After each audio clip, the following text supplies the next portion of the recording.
এবার চলে যাচ্ছি লাউ গাছের দিকে। এই পেঁপে গাছটা পাতা একদম কুচকে গেছে দেখুন। এর প্রতিকার কি একটু জানলে জানাবেন। হ্যাঁ, ও আরেকটা ঢেঁড়স এখানে রয়ে গেছে বন্ধুরা, একটা না দুটো। এই দেখুন ছোট গাছ,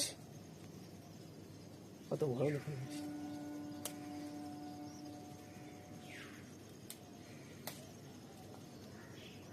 এই একটা আর এখানে একটা।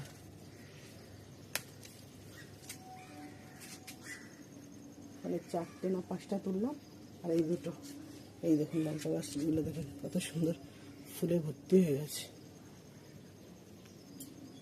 দেখেছেন? লঙ্কা গাছে ফুলে ভর্তি হয়ে গেছে। কলমি শাকগুলো সুন্দর। এদিকে টমেটো গাছগুলো মোটামুটি বাড়ছে, ভালোই বাড়ছে। এই লঙ্কা গাছটা ফুল চলে আসবে। টমেটো গাছ আছে, বেগুন গাছ, এই যে বেগুনটা হয়েছে, আস্তে আস্তে বড় হচ্ছে। বরবটি গাছও লাগিয়েছি, লঙ্কা গাছ 4টে হয়েছে। এখানে কুমড়োর একটা ফুল ফুটেছে, তাও হারভেস্ট করে নেব। এই দেখুন কুমড়োর একটা ফুল ফুটেছে, তা হারভেস্ট করি।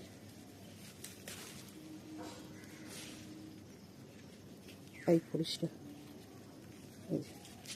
এটা টমেটো গাছ হয়েছে। আর এই যে লাউটা, গোল লাউটা হচ্ছে। লম্বা লাউও ধরেছিল, পলিনেশন তো করিয়েছি, জানি না এখন থাকবে কি থাকবে না। এই জায়গাটা একটা ধুধুল ছিল, এই জায়গাটা বাঁদর এসে না কিসে এসে খেয়ে এখানে বসে বসে খেয়ে গেছে। আমি এসে দেখছি যে ধুধুলটা নেই। দেখুন এখানটা বসে বসে ধুধুলটা খেয়েছে। এই যে টুকরোগুলো পড়ে আছে, এই ধুধুলটা বসে বসে এখানে খেয়ে গেছে, খেয়ে আর এই যে টুকরোগুলো পড়ে আছে। আমি ওটা দেখেই বুঝলাম যে নিশ্চয়ই খেয়েছে। এই দেখো না, ডালটা ছেঁড়া, ঠিক আছে? ডালটা ছেঁড়া রয়েছে, ঝুলছে ডালটা। তাহলে সূর্য এখনো ওঠেনি, তাই আমি তো ভালো আছি, ভালো থাকবো। আপনারা ভালো থাকুন, সকলকে ভালো রাখুন। এই বলে আমি আমার ব্লগটিকে শেষ করে দিলাম। টাটা।